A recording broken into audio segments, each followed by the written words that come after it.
φυσικά.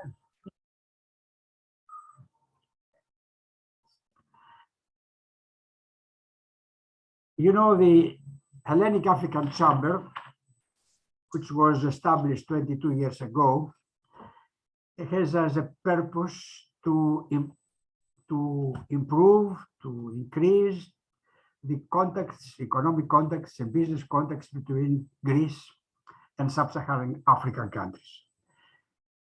I welcome the leaders and representatives of the business family of Zambia.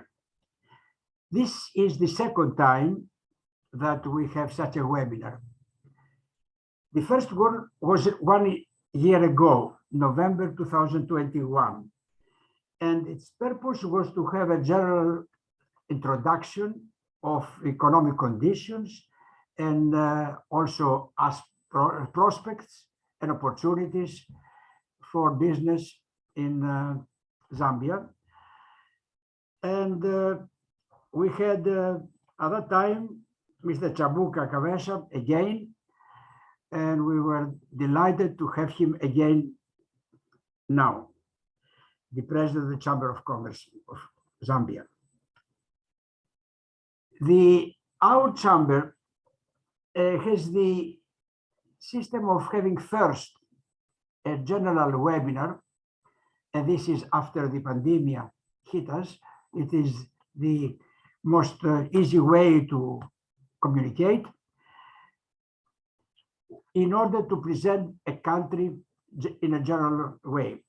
The second approach is to have discussions about particular sectors of the economy, which provide opportunities for trade and investment.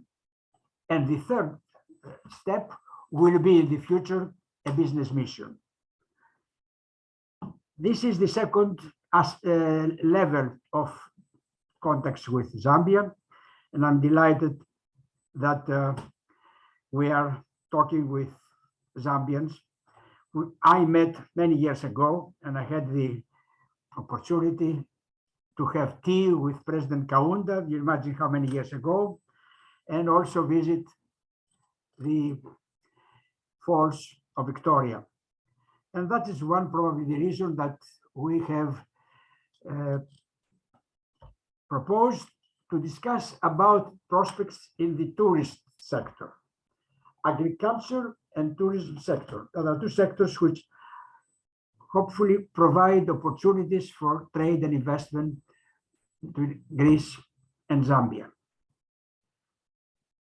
You know, agriculture is important in Greece, and especially aquaculture.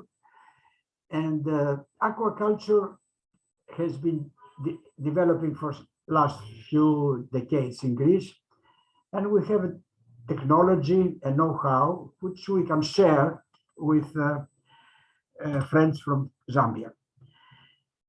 In tourism, you may know that Greece is an important destination for tourism for especially European countries and United States of America.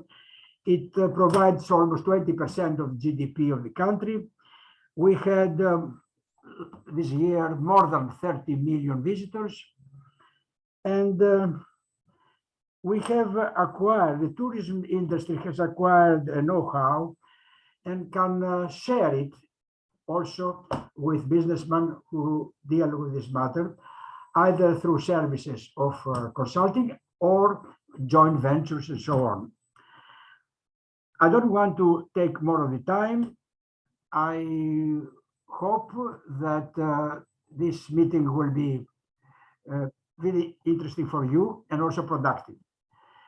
Mr. Kurkutas, who has lived in Zambia and he is there very often, will be the person who will direct this discussion. So I give the floor to Mr. Kurkutas, who is a member of our chamber, member of our board of directors. Mr. Kurkutas. Thank you very much, Mr. Moussouris. Indeed, I've spent quite a lot of time in Zambia. and along with my business partner, Mr. Costa Kosandakopoulos, who many of you, I'm pretty sure you know, especially in Zambia, we hope the two countries to come a bit closer in terms of business. Thank you everybody for having your microphones switched off. It will help the presentations. Also, we would like to thank for the support the Greek Exporters Association, and of course the ACCI, the Greek Chamber of Commerce. And at this point, I would like to give the floor to Mr. Panis Matsopoulos for some opening remarks on behalf of the board of ACCI. Mr. Matsopoulos, the floor is yours. Thank you very much. Dear President of Hellenic African Chamber of Commerce and Development, Dr. Sotiris Moussouris, Dear President of Zambia Chambers of Commerce and Industry, Chairman of Zambia Private Sector Alliance, Mr. Jerome Sabuka Kavesa, Dear Executive Vice President of SEVE, Mr. Panayotis Hassapis, distinguished guests. On behalf of the Athens Chamber of Commerce and Industry, I would like to welcome you to today's virtual conference and thank you for your participation. Today's event is organized by the Hellenic African Chamber of Commerce and Development under the auspice of ACCI and SEVE, and aims at highlighting new opportunities for business cooperation between Greece and Zambia.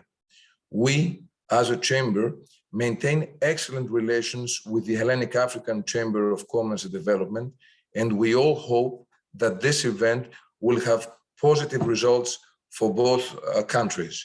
The ACCI is the leading chamber in Greece with over 100,000 active members representing the whole spectrum of the economy.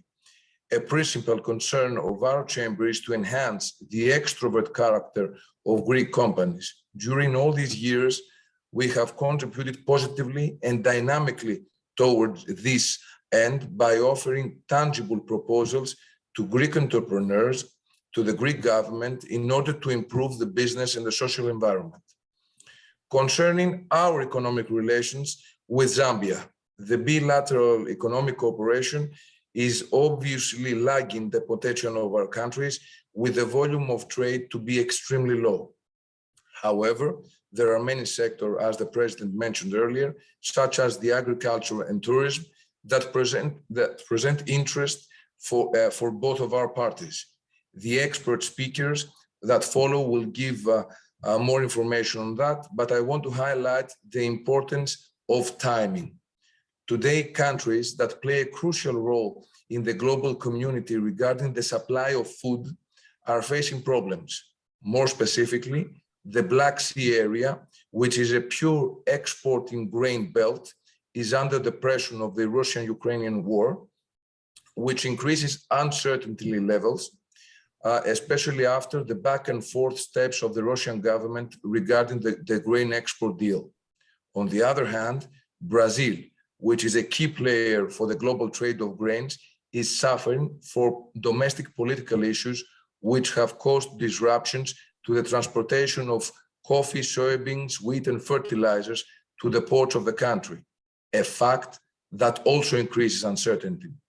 It is the right time through our country's business communities, especially now that the restrictive measures of the COVID have loosened, to boost both tourism and agriculture in order to strengthen our economies and promote economic and social welfare.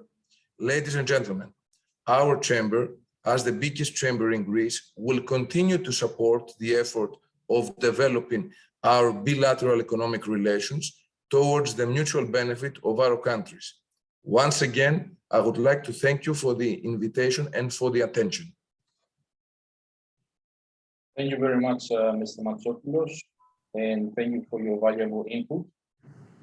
Indeed, Zambia understands the operations and the formalities when it comes to agriculture, being a country with vast farms, especially in grains like maize and wheat. So this is one of the reasons that we opted to discuss these two sectors that both Zambia and Greece have experience and expertise. So it will be a very first step to start discussing on how to transfer know-how and how we can invest vice versa.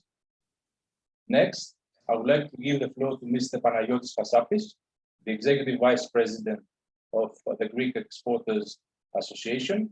Mr. Hassapis, the floor is yours. Thank you very much, Yanis. Dear ladies and gentlemen, dear attendees, I would like to thank you all for being with us today in this virtual conference regarding doing business with Zambia. SEVE is the largest association of exporting companies in Greece, representing companies with more than 50% of the total export turnover, and a major part of our activities to identify opportunities, unlock new markets, and help our member companies in starting and expanding their business in these countries. Today's conference wouldn't take place if the Hellenic African Chamber of Commerce, and I would like once again to thank Mr. Moussouris for our long-term and fruitful collaboration, and Zambia's Chamber of Commerce and Industry didn't take the initiative to host this event. Thus, supporting this event alongside with the ACCI is the least that we could do. In the past 2 years, we have hosted, co-hosted, or participated in approximately 5 events that had to do with doing business with African countries. And our interest in the area is a given fact, and it emerges from African prospects as a continent. We truly believe that Africa is the next big thing in business, and we dive into details of how we can expand our cooperation with each and every African country is a major part of our national export strategy. Zambia. Zambia is a large, landlocked, resource-rich country with sparsely populated land in the center of South Africa, but according to the World Bank, it ranks among the countries with the highest levels of poverty and inequality globally. The Zambian economy rebounded in 2021 with GDP growing at about 5% from a contraction of approximately 3% during the pandemic 2020. Its recovery was driven by high copper prices, post-election market confidence, and continued recovery in agriculture, which is the topic of our webinar today. And GDP is projected to grow by another 4% approximately over 2022 to 2024, buoyed by an improved macroeconomic environment. Now, regarding to the bilateral trade flows between Greece and Zambia, is more inexistent.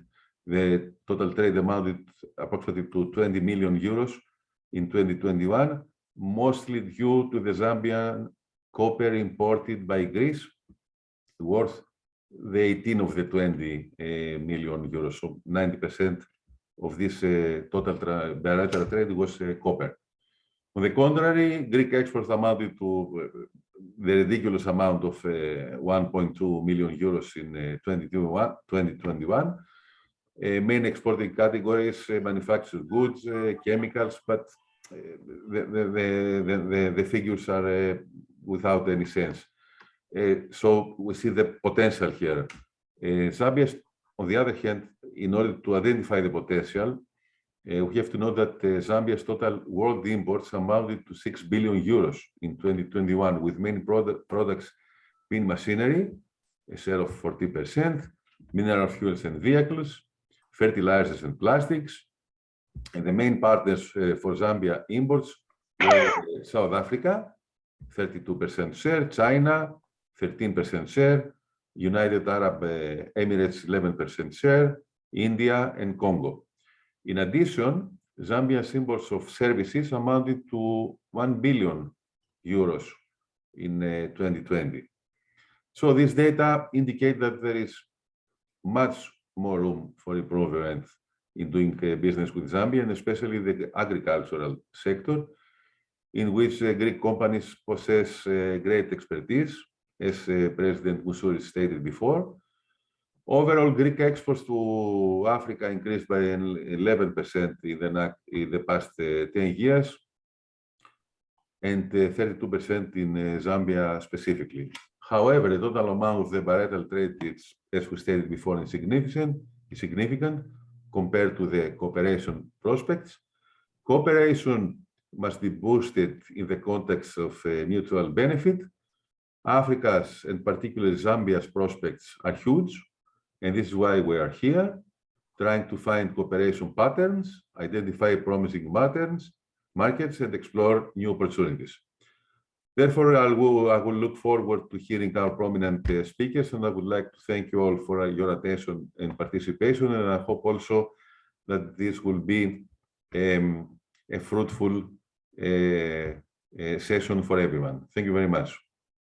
As you see, our labor organization, our business organizations have preparing themselves for contacts and business and links and work with Zambia.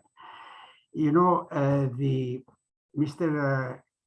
Matsopoulos represents the biggest organization of businessmen and industrialists in Greece, and Mr. Hassapis represents the biggest organization of North Greece. Thessaloniki is his headquarters, and this is very interesting because Thessaloniki is very active both in tourism and also in agriculture.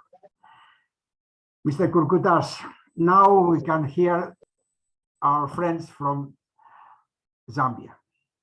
Thank you very much, Mr. Hassapis. Indeed, you are very much correct when mentioning that this is not the first time that we organize as the Greek Chamber of Commerce, Greek African Chamber of Commerce, an event with Zambia, both online and live.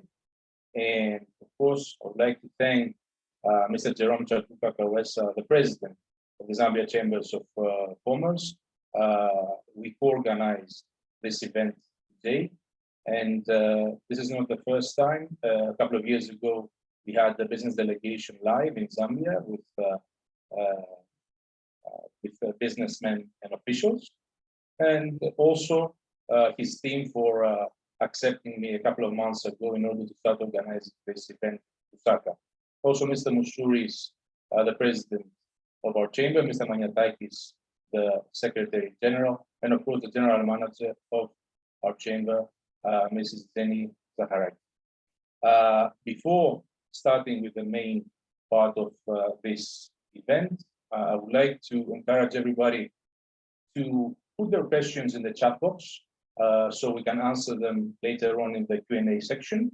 Of course, you have the opportunity to go live with video and audio if you want to, and that goes for both sides. So before giving the floor to Mr. Chabuka, let me greet you in one of the Zambian languages. So Mulisani, everybody. Unfortunately, my Nyanja and my Bemba are limited, but I think we can start with Mr. Chabuka.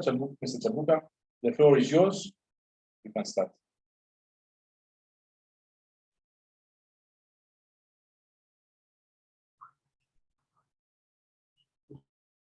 Mr. Chabuka, I don't know if you can hear us, or anybody from the chamber.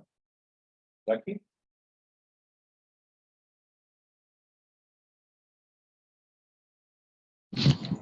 Good afternoon, everybody. I'll be stepping in for Dr. Chabuka Kawesha. My name is Alexander Lawrence, a board member with the Zambia Associations of Chambers of Commerce and Industry. Sorry, we had switched off our mics so that we would give chance. Ladies and gentlemen, on behalf of the Zambia Chambers of Commerce and Industry, and indeed on behalf of the private sector in Zambia, I do want to begin to present Zambia from a totally different perspective, considering that we've had a number of changes that have taken place in the very recent past that has taking place in the country. But I want to change the perspective of the presentations that were given just a few minutes ago on Zambia's position. I would like to start by stating that Zambia is a very, very unique country, fairly large size. And the narrative of Zambia is no longer that it is a landlocked country, but a land-linked country. And one of the things that is important for us to all realize that it is a resource-rich country with sparsely populated land in the center of Southern Africa, not South Africa, but Southern Africa. We are a very liberalized and stable economy, literally one of Africa's most peaceful economy after successful and successive democratic elections that has always been peaceful and seen peaceful transitions of power. That is also lending to the unique culture of the Zambians themselves. We are in Central Africa and surrounded by 10 countries plus one. These countries include Angola, Namibia, Botswana, Zimbabwe, Mozambique, Malawi, Tanzania, the Democratic Republic of Congo, Rwanda, and Burundi, plus South Africa, thus making it the world's most land-linked country. And these countries that I've just mentioned serve as an expanded market for Zambian goods and services, which we hope to also be able to engage with our colleagues from the Greco-Hellenic private sector to see how best we can capitalize on exploiting the markets that we've spoken about. Zambia's size is 752,000 square kilometers, literally translating into 75 million hectares. 42 million of that, that's literally about 58%, potentially suitable for agricultural production. At present, approximately 15% of this potential land is cultivated, giving scope for more work to be done. We have large forests and woodlands that cover an additional 71%, the equivalent of 535,000 square kilometers. Approximately 523 hectares are irrigable, yet only 155,890 hectares, that's about 20%, are actually equipped for irrigation. So it shows what we're able to do. Now, here's something of interest. We have under our belt 40% of SADC's water body that lies within Zambia. And this gives us more water bodies than any other African country, unique position. Zambia's population at the present moment stands estimated at 20 million, with about 59% living in rural areas. However, it should be noted that Zambia serves as the crossroads between SADC, COMESA, and the East African community.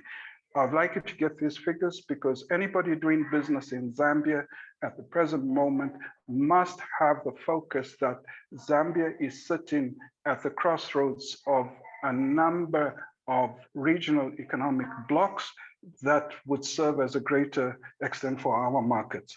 SADC population is 342 million with an estimated GDP of 681 billion US dollars. There will be experts that will be speaking into this.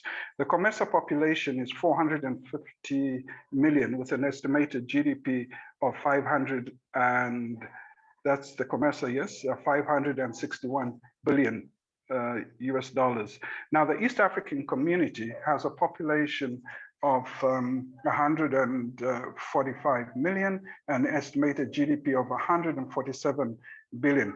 So Zambia, as I said earlier, Zambia is sitting at the center of integrated market of 26 countries. That's COMESA, SADC, and East African community coming together, which gives us a population mass about 650 million. The European Union combined, I think you're sitting somewhere at just slightly over 500 million.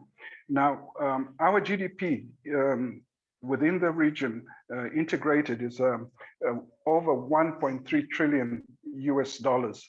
And with the recent ratification that is in February this year of the African Continental Free Trade Area, Zambia is part of a larger market that encompasses 55 countries that positions this to be the largest trading bloc by numbers, with a growing population of 1.3 billion people. That's third to China and India, which is a very good consumer market for anybody who is into the agricultural sector. And it has a market GDP of 3.3 trillion US dollars. Now, when we look at this, we find that each of the countries that we've mentioned are dependent in one way or another on Zambia for some of its produce, the products that we have in the agricultural sector or its extractive industry. But because we're talking mainly in agriculture and the area of tourism, we want to be able to point you to certain things. What we want to be able to do is make you aware that whether it's in South Africa, Botswana, Kenya, Rwanda, Burundi, Tanzania, Malawi, they look to us for our grains in the different forms, whether it's our maize, soya beans, our sorghum. And those become also an opportunity for experts and those with the investment to help us build. Most of our businesses, agricultural activity is split into two segments, which is peasant or subsistence farming and the commercial. On a peasant side, we cover almost 6 million, and that they contribute about 6% towards the agricultural sector.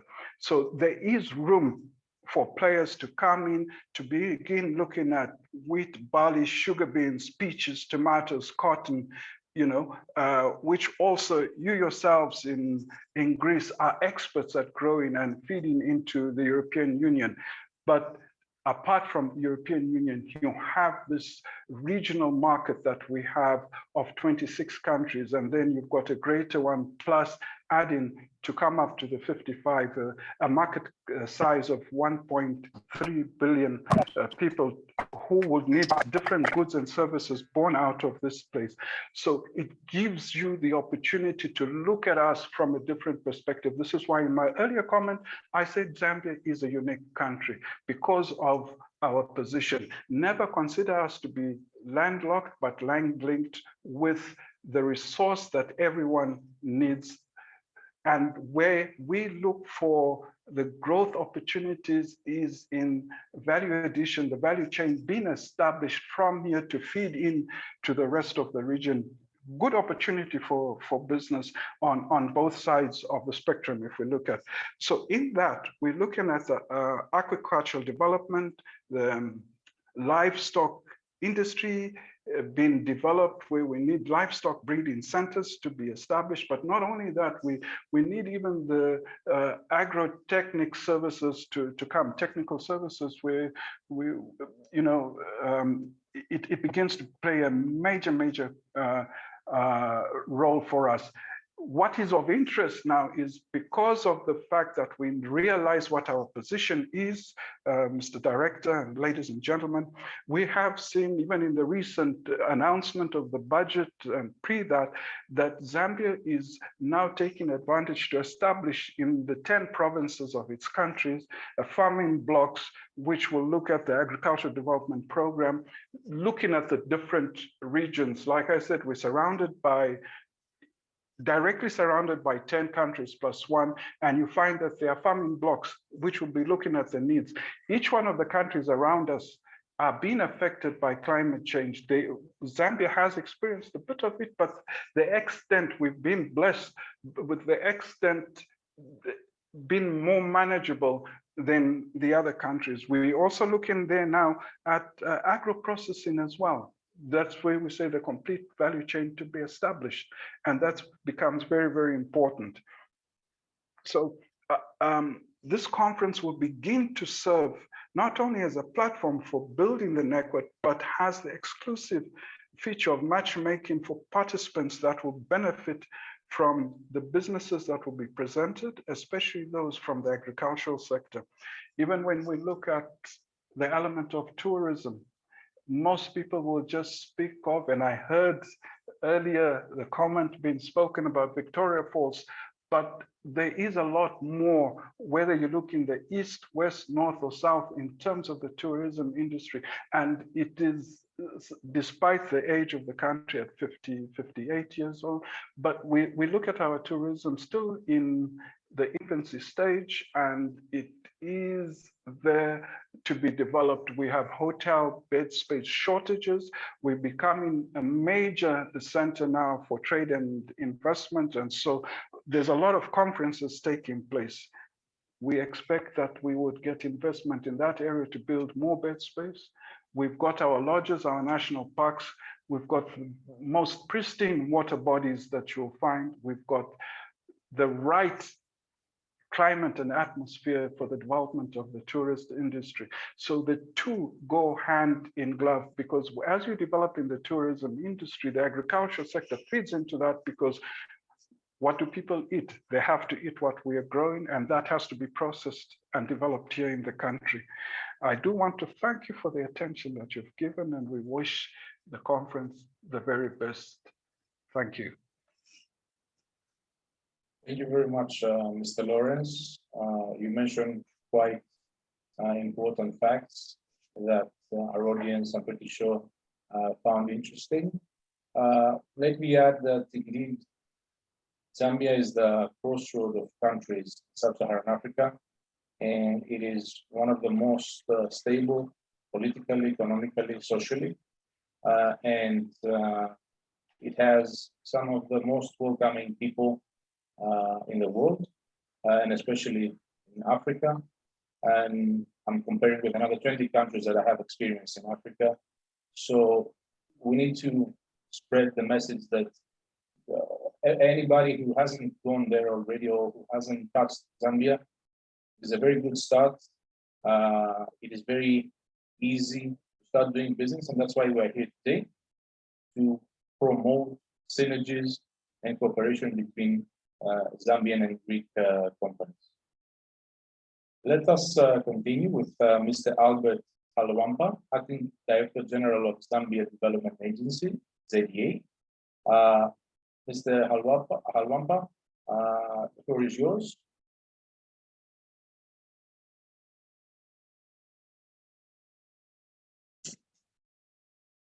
So, Halwampa.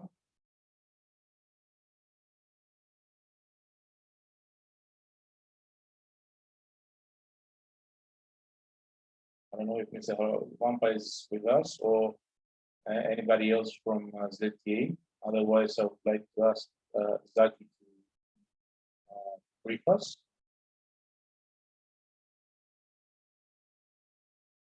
Victor Hamaiga. Let us continue then with the next speaker. And in the meantime, if anybody from ZDA is here with us, he can go after Mr. Victor Inambawe, Executive Director of Tourism Council of Zambia.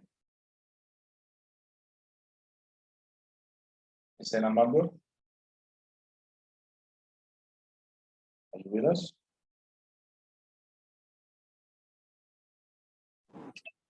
Hi, good afternoon. This is Phil Daka from Zambia Chamber of Commerce, CEO. Sorry, I just wanted to report on the two presenters that you have just highlighted. We received some news from the Tourism Council. I think they are unable to be with us today. They are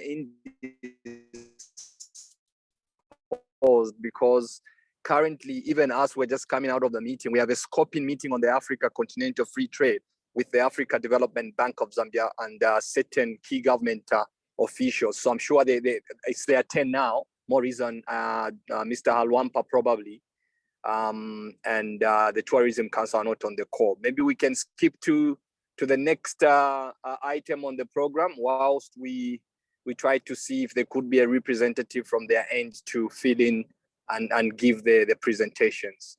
Thank you. Thank you for the feedback. Kindly try to reach them over the phone so we can have them with us, since they are part of the main speakers. So kindly let them know that everybody is waiting for them. In the meantime, I will have to give the floor to Mr. Yaros, the Business Development Director of Mrs. Hotels. Mr. Yaros, the floor is yours. Good evening to everybody, ladies and gentlemen. Thank you very much for the invitation. It's an honor for us to participate in this forum. And I will be gladly to, I'm speaking, or can you hear me? Yes?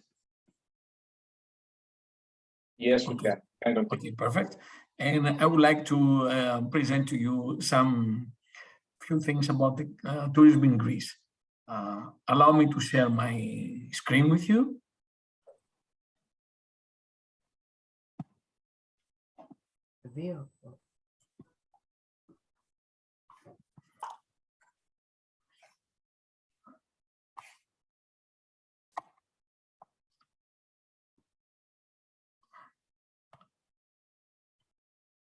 Okay.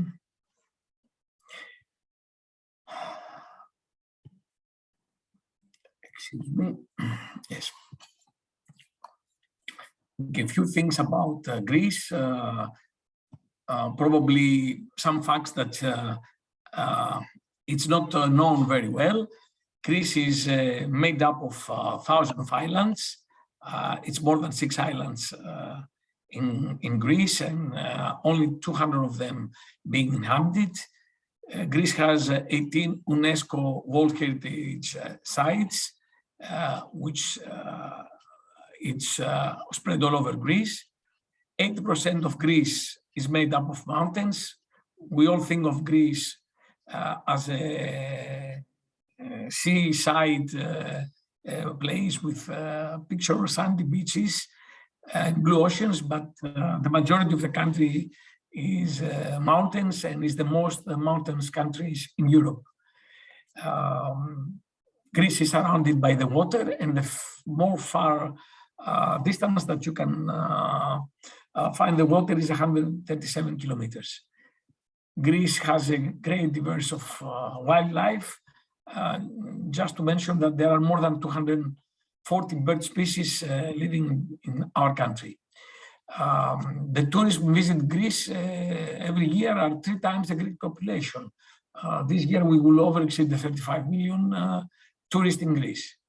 The capital of Greece is named after the goddess Athena, and by the Greek mythology it was a conflict between Athena and Poseidon, and Athena offered the olive tree to Athenians, and this is the way she gained her name to the city. Greece is the 3rd largest producer of olive oils around the world, with more than 120 million olive trees. Athens has more theaters than any other city in the world. It's more than 148 theatrical stages, and this is very natural for the country that more theater. There are more than 4,000 traditional dances in Greece, and that goes with the usual and the good mood for Greeks to have fun. Greece is one of the sunniest places in the world. We have more than 300 days sunshine in Greece. Greece has more archaeological museums than any other country in the world. We have around 110 archaeological museums and hundreds more of archaeological sites. Greece has also another name, the official name, which is Hellas, is the ancient Greek name of Greece, Hellas. And Greek is one of the oldest languages still in use. Greek language has been used continuously for the last 5,000 years. A small overview in the Greek tourism, some key facts. 20+% of the GDP, it comes from tourism. More than 32 if we can calculate the multiplier benefits, construction, suppliers, and etc. The size of the market is 16 billion euro. The people work for tourism is more than 850,000 people, almost 22% of the total employees in Greece. We have more than 35 billion arrivals. The average spend is over 464 euro, and we have like 10,000 hotels in Greece, which the 5%, the 27% is hotels 5-star, 21% is hotels 4-star, 28% hotels 3-star, and the 36% is hotels 2-star. We have available 440,000 hotel rooms, which makes it almost 800,000 hotel beds. If we see Greece in the global map, we are the third as a volume in all over tourism in Europe. And number one source market for Greece is Germany, and then is United Kingdom, France, Italy, Holland, Russia, United States, Poland, Belgium, etc. If we could go very fast through the short analysis about Greek tourism, we will see that our strength is nautical and cultural attractions and resources, flexibility in tourism providers, tailor-made product delivery, personalized relationships with suppliers, consumers, and employees, interpreter activity and family involvement, air transport infrastructure, health and hygiene systems. The opportunities is the information technology in front of us, the transportation, the low-cost carriers, the European Union's support, the increase in tourism demand size, the new emerging markets like China and before what happened Russia, and the trend in tourism demand and the infrastructure development that's going on now. And the weakness, it's the management and the marketing that should be more professional, dependence upon tour operators by 90%, lack of economies of scale, financial constraints, seasonality, we work mostly 7 months in the summer, human resource management, lack of quality standards, high cost of living, policy rules and regulations, environmental sustainability, and ground transport infrastructure. And finally, the threats is the environmental degradation, the oversupply, the concentration and globalization, the lack of visibility in GTVS, infrastructure, political crisis, wars, terrorism, and political intervention. The trends that will continue to shape the travel and tourism industry that transforming dramatically over the last years is going to continue and make an impact in 2023 and beyond. So one major trend is the personalization. Personalization is a travel trend that has been that has seen a huge growth in recent years, and we believe it will continue to grow. The travel sector is highly experience-based, and research found that 87% of consumers are more likely to book their trips with travel websites for personalized experience. Second trend is the sustainability. Sustainability travel is going to be key to the future of the industry, as the effects of climate change have become even more apparent over the last years. Eco-friendly travel is now a priority for many consumers. The demand for responsible travel is on the rise. Active ecotourism and cultural engagement are major trends that allow travelers to explore the world in a more sustainable way while helping local communities discovering off the beaten track destination and immersing themselves into local cultures. And we believe that these trends will grow even more in 2023. Social media and experience sharing is also a new trend to the travel and tourism industry. People, the travelers, the goal is to have an experience that few others they have, and they like to capture the moment and share them digitally with the others. And finally, wellness is the new luxury, and the desire for relaxation is driving wellness travel in pursuit of improving mental and physical well-being. And travelers are reframing these travel plans. Recent research tell us that 3 out of the 4 travelers are planning their travel around relieving stress. There is an increased demand for slow travel. Rather than a fleeting visit, many travelers want to slow down and really connect with their surroundings. Some 5 key areas about the Greek tourism where actions are required to further develop is the improvement and development of infrastructure, mostly of public use facilities, the upgrade and diversification and promotion of the tourist product, the digital upgrade and the transformation of the tourism ecosystem, ensuring environmental and protection and sustainability, straining skills and development entrepreneur. We are as Mitsis Hotels, we create the future with our partners as we stand as a preferred portfolio of hotels and resorts in Greece. We offering excellent services, great locations, impeccable facilities, sophisticated dining, and a broad spectrum of options. And we are the largest Southeast European hospitality group, #1 brand in Southeast Europe with 6,250 hotel rooms spread out all over Greece. And we have undertaken management many new hotels that are building or already building in Greece right now. So thank you very much. If you have any questions, please.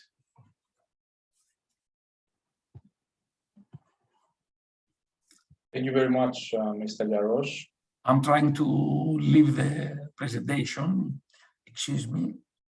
Yes, can stop sharing. Yeah, I'm trying to do this, yes. Did it stop? No? Not yet. Not even now? Okay. Now? Thank you very much. Yes, now it has. Thank you very much, Mr. Yaros. We are trying to reach, in the meantime, the 2 speakers. There's a slight chance that they will not be able to join us, but this will give us more time to discuss, since the panel currently has lots of experience and information gathered throughout the years, that we can all contribute in a discussion in terms of tourism and agriculture. Before giving the floor to Mr. Lukas, the president of the Greek-Zambian Chamber here in Greece, let me give you a couple of insights from my own experience in both sectors, and that goes especially towards our Greek businessmen that are with us today. So, Zambia, being an agriculture country, we already mentioned that there are huge farms for maize, wheat, soya, and other types of grains. It is a rather developed country in terms of know-how and expertise and machinery used in the agriculture. So this is especially a specific sector that Greek companies can contribute, not only in terms of investments, but also in terms of offering know-how, exchanging expertise, doing joint ventures. It is a land of opportunities. And Zambia being a very friendly country, it is very easy for someone to go travel and explore these opportunities. The agriculture sector is always backed up by ZDA, the Zambian Development Agency, that we were supposed to have a speaker today. There are many incentives for investors And there are many ways that the new government, which was elected last year, wants to promote these two sectors. And this is the reason that we decided with Zaki to discuss about these two sectors, because these two sectors are two primary sectors that this new government wants to support. So what I would suggest to Greek businessmen, both in agriculture and tourism, is to start imagining how they can work with Zambia with all the ways that I've already mentioned. And going to tourism, we all know the Victoria Falls in Zambia and Livingstone, but it's much more than that. Zambia has many places such as Lower Zambezi, theme parks. So someone can go and spend some quality time. And it is of very high importance to bring closer companies that work in the tourism sector, that can join forces and can move people vice versa. It is not the most, let's say, famous tourist destination for Greeks, but if you ask me, it should be, because it's not only about going to the islands of Seychelles or Mauritius or, I don't know, the Caribbean Sea. It's also about going back to our roots, be able to see the wildlife, spend some time to see the wonders of the nature that Zambia can offer. At this point, I would like to bring Mr. Lucas in the discussion, and in the same time, anybody who has any questions, because in these events, it is very, I mean, the most critical aspect is to do a discussion. Throughout the discussion, ideas are going to come and we're all going to learn. So apart from the, let's say, sterile presentations, let's open the discussion. I'm bringing Mr. Lucas in the discussion. Good afternoon, Mr. Lucas. Give us your insights, and after that, we can start with the Q&A and the further discussion. Thank you so much. Okay, good evening, Yanis. Hello to all participants, Zambian Greeks. I'm especially happy about this organization of today's event. Both countries have many common features and common prospects for developing business opportunities. If we go back a few decades, the Greek economy was based on agricultural production. Today, it relies heavily on the tourism industry. The factors that helped it in the development of tourism and its history and nature. The history of ancient Greeks and the sea, the mountains, and its sun. I think that I have to start from the tourism in Zambia. As you explicate, Yanis, the tourism industry has grown over the past year in Zambia with the establishment of the hotels in the major of tourist centers, such as Livingstone. We have to say that we have two products. One product is the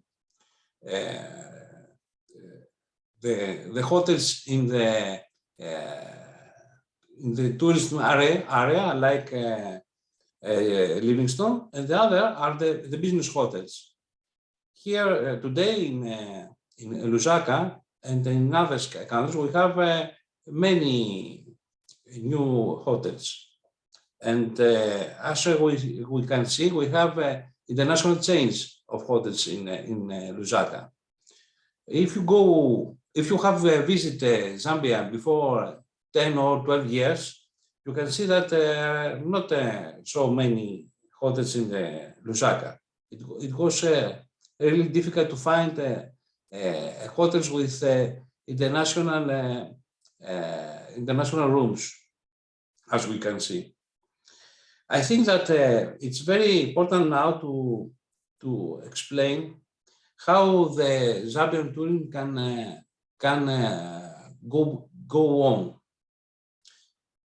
I think that the problem is that we haven't now a serious tourism product because we haven't the real marketing for this. Because we have a reason to attract the tourists in Zambia, because we have the nature, we have all these things that we explained before, but we haven't the connection with the hotels and the tourists. We have many Europeans and American tourists in Zambia who are looking for hotels like in their countries. Here we have a real program to promote the Zambians hotels and all Zambian nature, and it's very difficult to build all these products in a few years. So another great problem is that we haven't a management knowledge. All the hotels in Zambia are in a primary situation because if you want to build a serious management systems, we need time. We need time to build all this management. And another very, very important thing is that we haven't employment with knowledge and know-how. So I think that in Zambia it's very important to give the Greek tourist industry all this that they need, like education, like management knowledge, management systems, and all this. I think that the tourism in Zambia can go on in 5 or 10 years from now. This is my opinion for this. So I think that we can, as Yanni said, that it's very important to make a question now about the agricultural sector and about the tourism sector. Dimitris, I know that your background comes, between the two sectors that we're discussing today, more from the tourism sector, yourself being a consultant in the same sector in Greece. Yeah. I know that you have a very good understanding of this sector, both in Europe and Zambia. And the same question, I will also address it to Mr. Yaros after you. Having this knowledge of the Zambian tourism sector, how do you think that a Greek, let's say, expert can contribute in cooperating with certain tourism facilities in Zambia to help them grow and gain a greater, let's say, market share? I think that Mr. Yaros is, this key question is from Mr. Yaros. Actually, I started from you because you have a very good understanding on the Zambian side, but of course, Mr. Yaros can contribute. This is now an open discussion. Mr. Yaros? Yeah. Hello. Yes, the opportunity is there, definitely. We need to find the way to bring the guests to Zambia. Must be, everything starts with the marketing, actually, and to promote the experience of Zambia has to offer to the guest. An expert like us, which is a hotel group, as I saw you in our presentation, We don't sell rooms.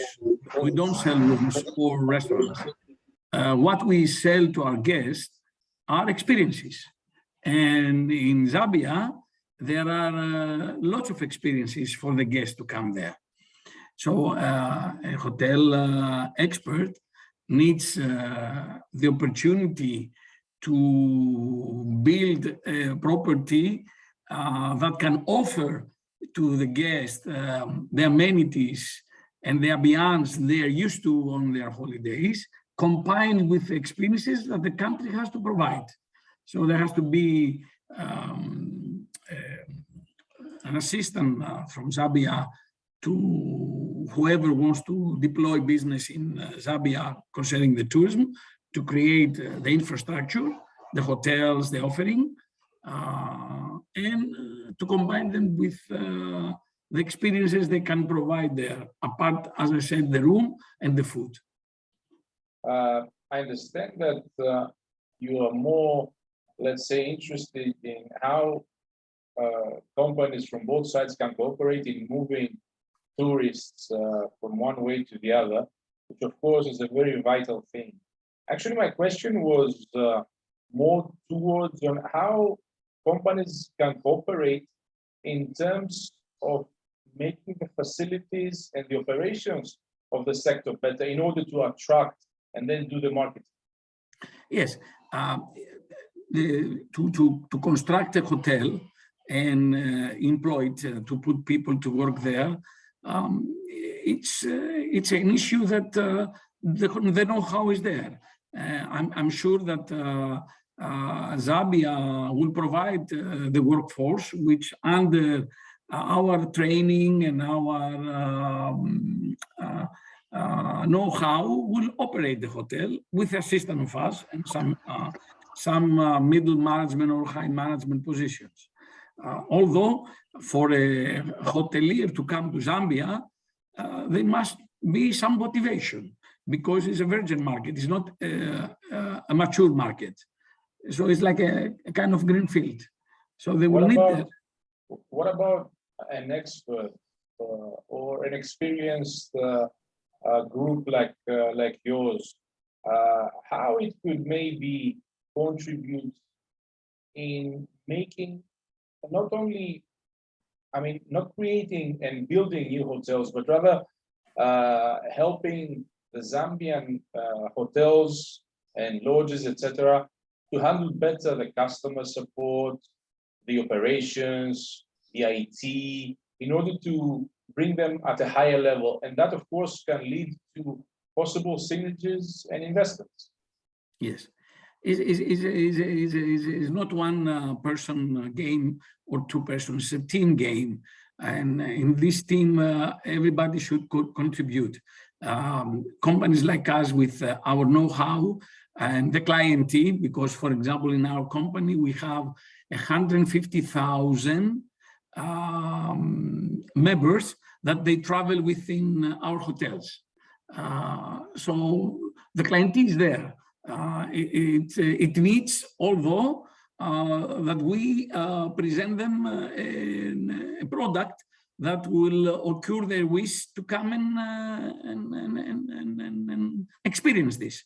So it's a teamwork. It is a team from the company to set up the hotel, and the offering is a teamwork with the government to create the infrastructure that the hotel needs and around it, a teamwork with a marketing organization that will make a campaign in the source markets for Zambia, and even it's a teamwork for the municipality that we will deploy the hotel or the tourism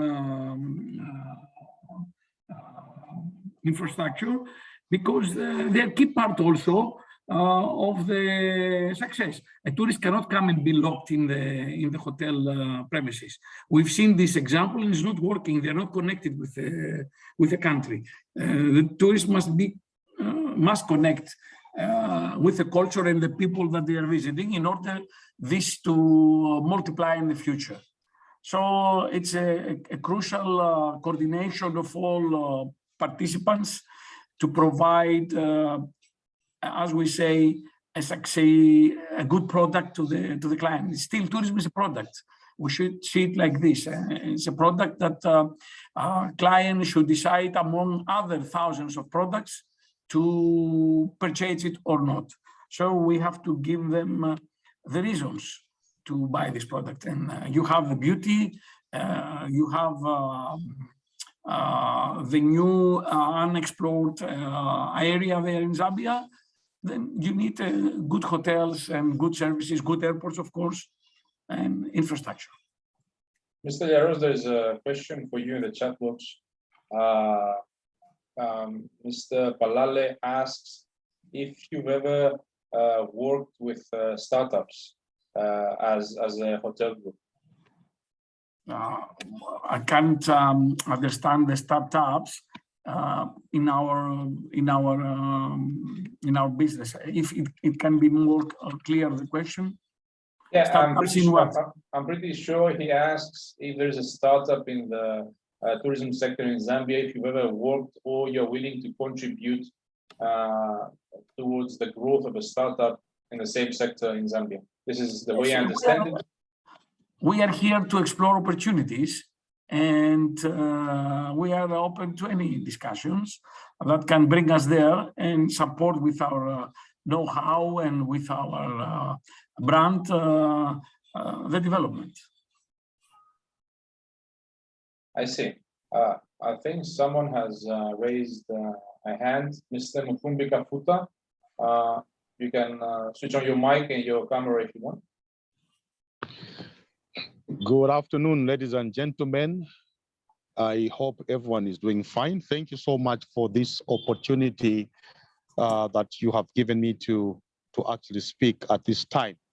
I have both, first of all, a commentary to make, and then I will also ask a question later. First of all, let me commend you for actually jointly coming up with this forum between Zaki and the Hellenic African Chamber of Commerce. As you said, my name is Mukumbi Kafuta, and I'm also a board member at the Zambia Chamber of Commerce and Industry. And I'm also the president of the Northwestern Chamber of Commerce and Industry. Now, we have various chambers in Zambia, and the Northwestern Chamber is just one of them in the northwestern part. This is actually the part where we now have the new mines that are thriving.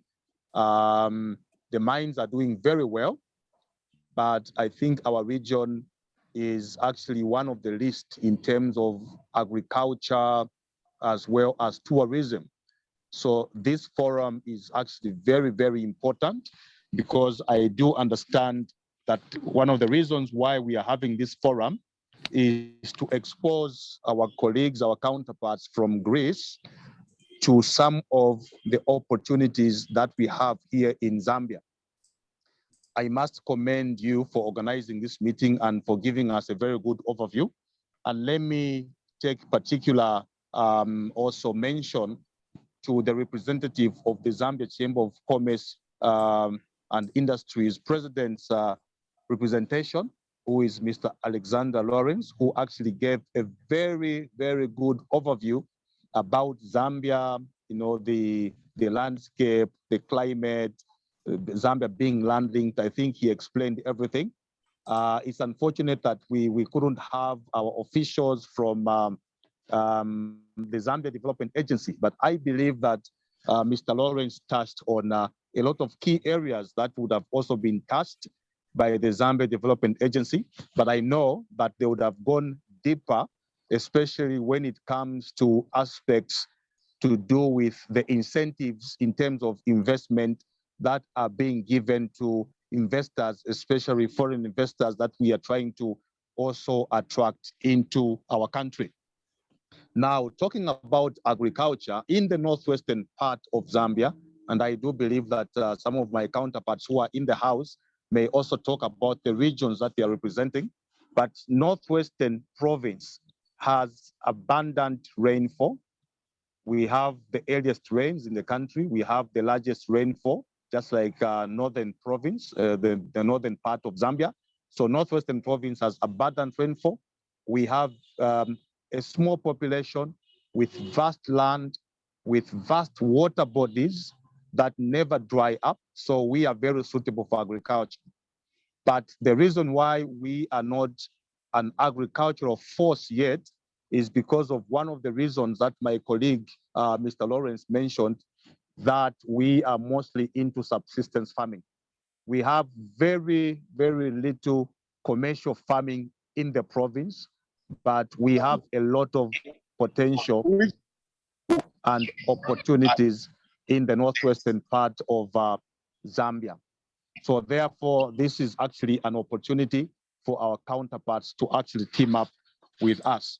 But let me talk about the actual opportunities. Northwestern province, first of all, has had a number of expositions. We had what we were calling the Northwest Expo in 2019, where all the 11 districts were very well profiled. So every province, every district in Northwestern province, for instance, has very unique opportunities in terms of agriculture investment. We have opportunities to go into aquaculture in most parts. We have opportunities to go into cattle ranching in most parts. We have opportunities to go into crop farming in all the parts of the province. So crop farming will be divided into two. The first part, of course, is going to be grain farming. The second part is going to be horticulture.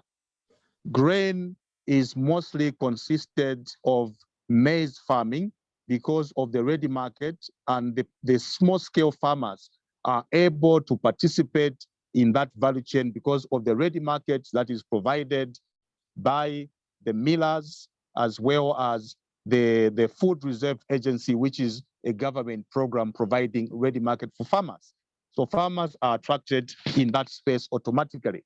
But we have other opportunities in grain farming, such as millet farming, such as soybeans farming, and many other grains which are high value, which can be used in the value chain, in the processing sector, where animal feed can be made, fish feed can be made, poultry feed can be made, and that those are great opportunities that are in northwestern part of Zambia. The challenge that we have is that though we have vast land, most of the farmers are small scale, and they have limited opportunities in terms of access to financing, access to grants, access to technology in terms of tractors, in terms of bulldozers that can help them to clear, bigger land. Most of them are resource rich.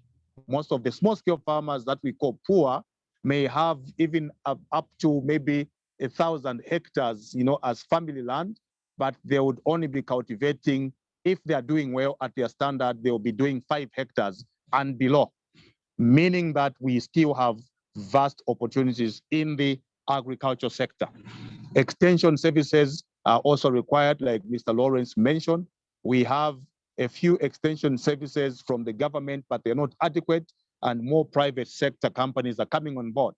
Then we have a few companies that are coming on board to come and do what they are calling outgrower schemes, where one company has maybe 200, 300 farmers. They support them in terms of the inputs and the technology, and then they buy back the crops from them. Then they have maybe an aggregator who is able to buy that produce.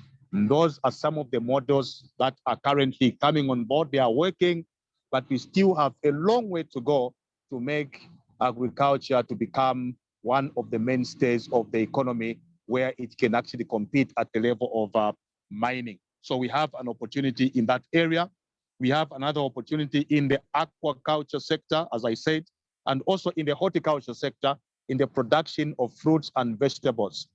The most common fruit that is produced in Northwestern Province is the pineapple in a part called Mwinilunga and Ikelenge districts. And that is the only part including Solwezi, that those are the only parts where pineapples can grow very well in this part of the country. It's actually a mystery, but that is what is actually happening. And of late, there is a factory which has opened up in that same part of the country, Ikelenga district, which is going to be processing not only pineapples, but is going to be processing other fruits like tomatoes. They'll be processing potatoes, they'll be processing lemons, oranges, and many others. But the funny part is we do not have orange farms in the province. We don't have lemon farms in the province. We don't have avocado farms in the province. In short, we don't have adequate fruit farms in the Northwestern province. And these are great opportunities that have, a yawning market in the neighboring Congo, in the neighboring Angola. And these are countries that have actually been crying, especially Angola, to do business with Zambia. We have not done business with them. Perhaps we have not just had an opportunity or maybe we. Mr. Kafuta, I would like to thank you for the valuable contribution towards what we're discussing today. And actually, you gave another, let's say, perspective of the agriculture sector. Actually, the perspective of Northwestern region and province, because usually when we talk about agribusiness in Zambia, we talk about Mukushi and Mbongwe. So maybe in areas other than these two, like Northwestern province or other provinces, there are greater opportunities. So it is a very good thing to hear from someone that represents some of these regions. Let us continue. And before that, I would like to ask if the representatives from ZDA happen to have joined us.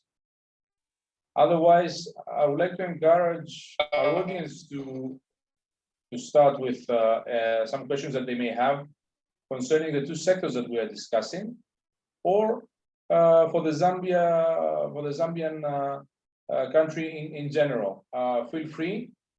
This is the right time to ask whatever you want to find out. Feel free. You can switch on your mic. You can raise your hand, or you can put it in the chat box. Don't be shy. This is a very good opportunity. I'm pretty sure from what we have discussed, you must have already some questions. Okay, can I just ask a question now based on Yes, what I was talking about? Yes. I know I've talked a lot about agriculture. I have so much to say, and I know that is the same opportunity with tourism. We have heard of the Greek tourism, which is doing well, but there are also some gaps there. Maybe my question to our Greek counterparts and potential investors is, do we have companies that are willing to come on board and do partnerships in the agricultural value chain in Zambia, as well as the tourism value chain in Zambia, where we can have hotels being twinned? So hotels that exist in Greek, for instance, can also be built in Zambia. The same standards that are in Greek can be in Zambia.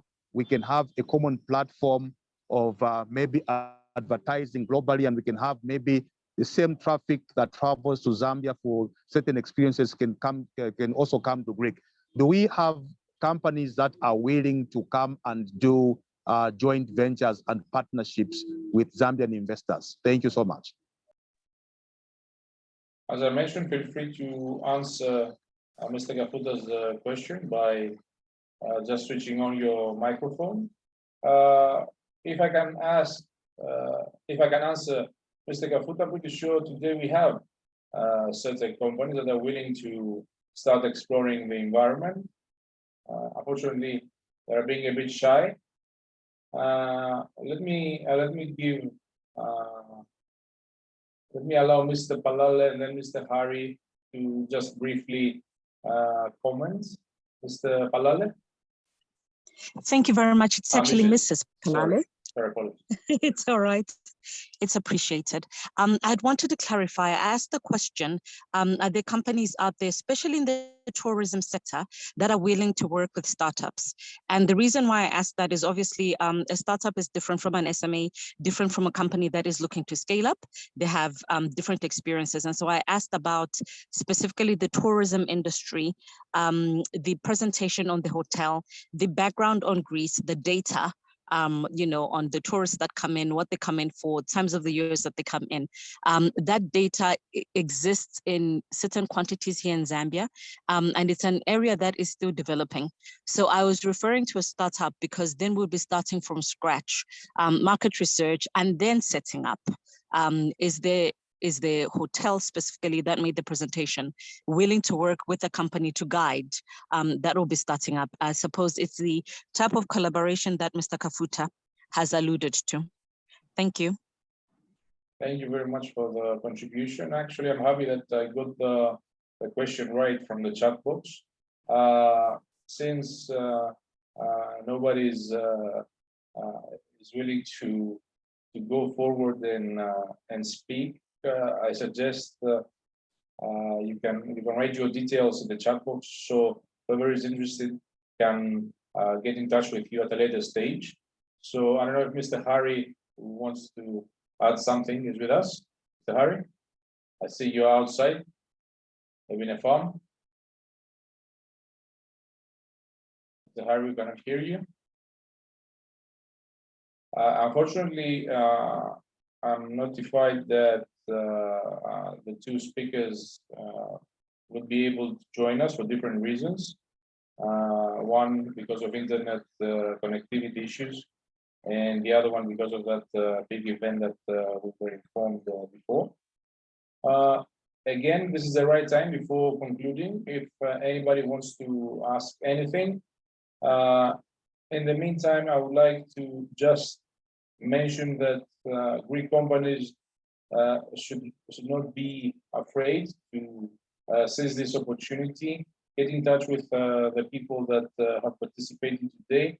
Us as a chamber, we're always willing to assist. All of us, starting from the president and all the rest of us. Mr. Lucas, I don't know if you want to ask. Okay, we have Mr. Harry with us. Mr. Harry? Mr. Harry, unfortunately, we cannot hear you. Dimitris, Lucas, I don't know if you want to add anything. I think that it was, I liked all this conversation. Unfortunately, we haven't the ZDA and the other guy from the tourism sector. But I think that all these people who participate, or the participants, take an idea about the Zambian market, about the agricultural and about the hotel. I think that the market in agricultural sector in Zambia is mature now. So all people who want to do business with in agricultural sector in Zambia, I think now is the time. Maybe for the tourism sector, it's difficult because we need time to go to the mature situation. That is my opinion. Thank you very much, Dimitris. Now, for everybody, this is the last chance that you have if you want to ask or comment. And coming to the closure of this event, and before giving the floor to Mr. Mousouris for the closing remarks, I would like to thank everybody who joined. I'm pretty sure you found the information shared interesting. This is just a glimpse of these two sectors in Zambia. We urge you to research, get in touch with our chamber. We're always there to help you join us as members. You can find valuable information and insights on a daily basis. We're quite active in Zambia as well as the rest of the African continent. Again, thank you very much, everybody. Mr. Musuris, the floor is yours for the closing John, remarks. could I comment before you? I No, wanted yes. to comment before you go into it. Yes, Mr. Lawrence, yes. Okay, thank you. I was hoping and waiting with bated breath for someone to comment on the tourism industry. I just want to give a slight insight because there are a lot of developments that are taking place. You will, of course, note there's been an upgrading in the infrastructure, that's the airports, to make connectivity very possible for those coming in. In the last budget speech that was made, and I think you must have been able to see that even visa requirements now into Zambia for certain countries have been eased up, and that's to make ease of travel a lot easier for targeted markets such as the European Union, parts of the Asian market, the Americas, both South and North. Certain African countries are being looked at. But there is an element, John, that I do want to be able to tell you that as Zambia is becoming a regional trade and investment hub, there are opportunities that are arising for the development of 2 to 3 segments within the tourist industry.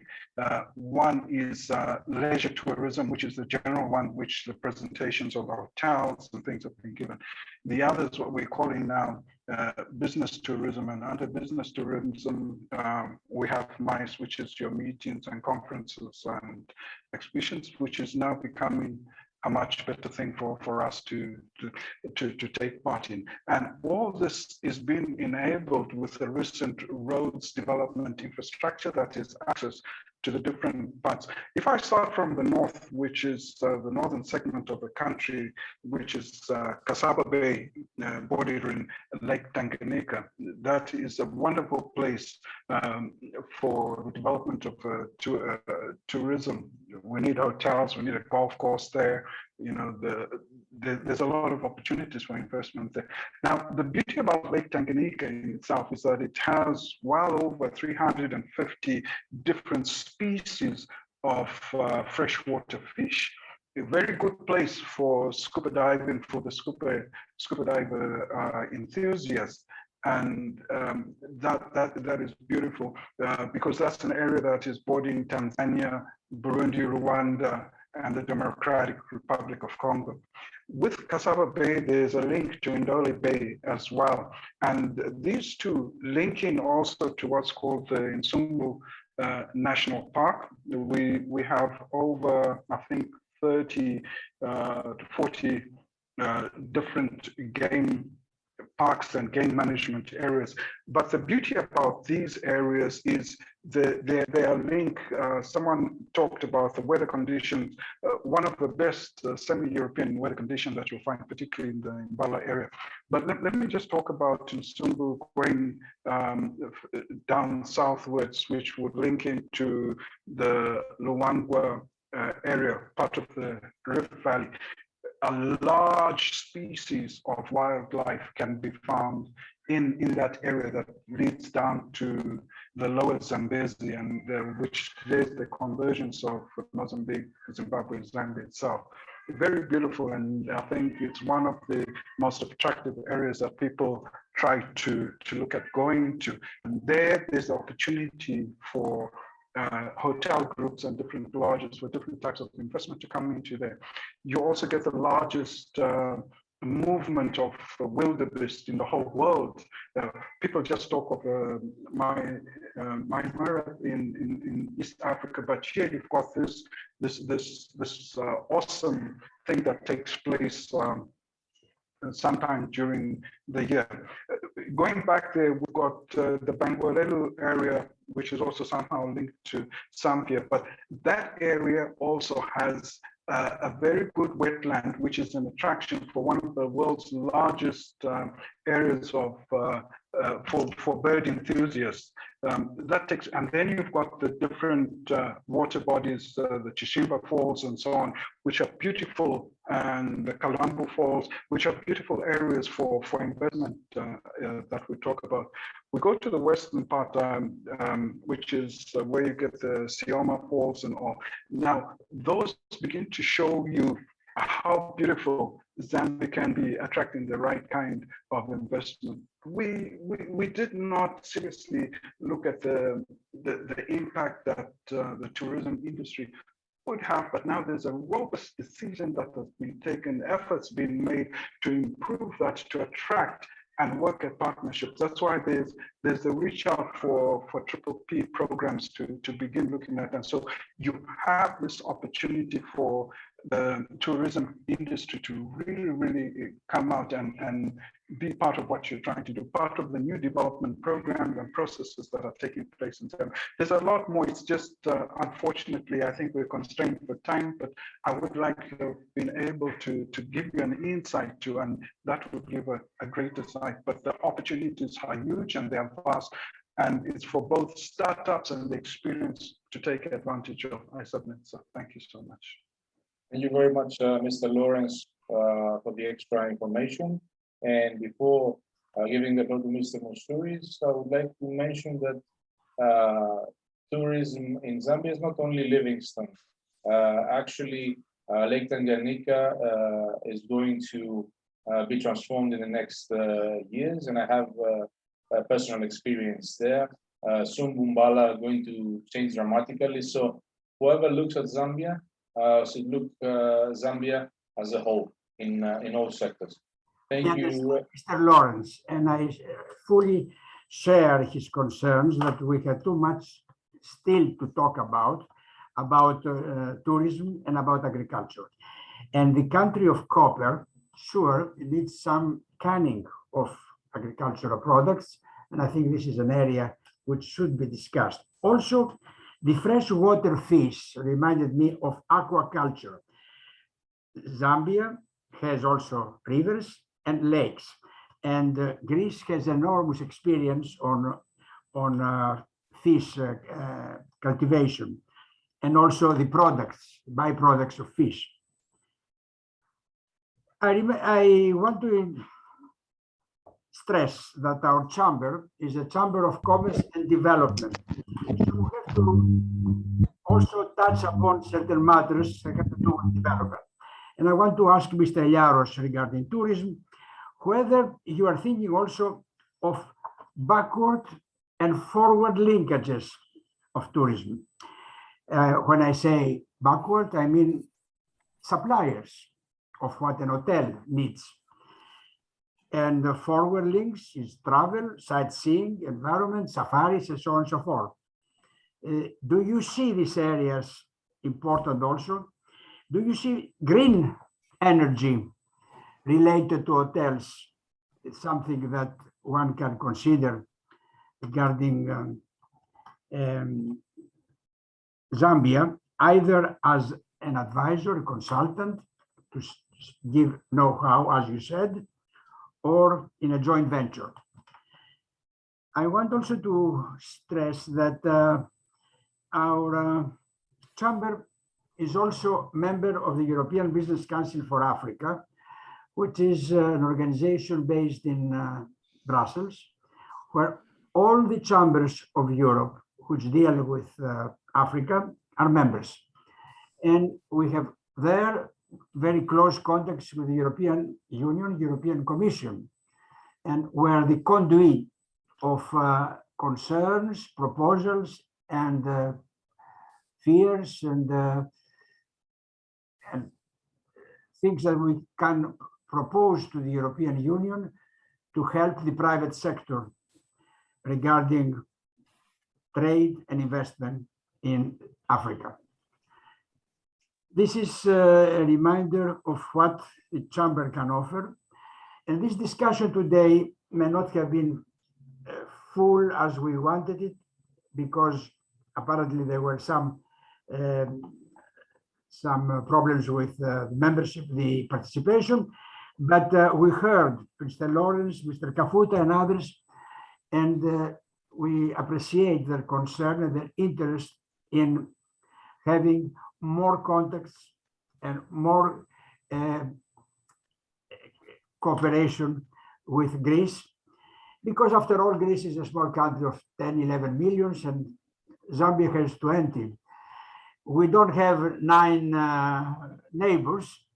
We have 3, one of which is very difficult, problematic. But we have much in common, especially democratic regimes. And democracy is good for stable economy and stable conditions. Thank you very much for your participation. And maybe we should propose a business mission to Zambia in the future. I hope we will be even more concrete and more productive of what we have been. Thank you very much, Mr. Kourkoutas and Mr. Loukas. Thank you. Mr. Kourkoutas, please, if allow me one moment to reply something to Mr. Moussouris. Mr. Moussouris, as you saw in my presentation before, I ended focusing in 4 particular trends, which Zambia complies with them. The first is the personalization. In Zambia, it is a destination that people can receive personal experience. Second, I focused on sustainability and active ecotourism and cultural engagement, and Zambia is already there because it's not influenced so much from industrialization like other destinations in the Mediterranean. Third, I spoke about social media and experience sharing, and Zambia, with a great scenery, can offer these amazing frames for sharing guest experiences from their country.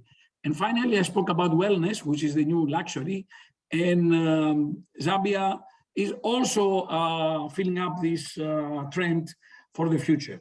And the opportunity is there, but everything starts where the aeroplane depart and land. So if you want to see Zambia going to tourism, you have to give the opportunities to airways to bring the clients. Everything starts from the aeroplane. If there is no aeroplane, there will be no hotel, no tourism, nothing. So I believe strongly that you should enforce and give incentives to airlines to start programs, and not only airlines on business scales, but charter flights, because these will bring the tomorrow in tourism. If I want to come to Zambia, but there is no tour operator to bring me there with a cheap direct flight, and there are no free flows, no free seat flows, seats in the airplanes, I will not be able to visit Zambia. I gave you an idea. Backward linkages. Why don't you involve your company? Because the hotel Mitsis is the first one that somebody sees in Athens when he comes to the airport. Yes. Yes. We are here. Lusaka. We are here. Why not? Yes. Sorry for the interruption. Thank you very much. Thank you very much, everybody. Have a great evening. John, until next time. John, thank you. Don't close. Don't close. Oh yes. Just yes, on the question of the backward linkages, backward and forward linkages, there is a huge opportunity on the green economy, on the blue economy. It is something that we're very strong on now, very passionate. We are now also positioning Zambia to become the Africa Sustainability Hub. So this speaks very much into ecotourism. And so just the environment is right for everything to change, to develop. So yes, I would also be ready to move in to make sure that we can bring in our tourists back and forth. We need to make the arrangements. Thank you so much. Thank you, Mr. Lawrence. Good evening, everybody. Thank you. Thank you all on behalf of the Good chamber. evening to everyone. I'll be waiting for you to get in touch with me. Yes, certainly. Thank you so much. Thank you so much, everyone.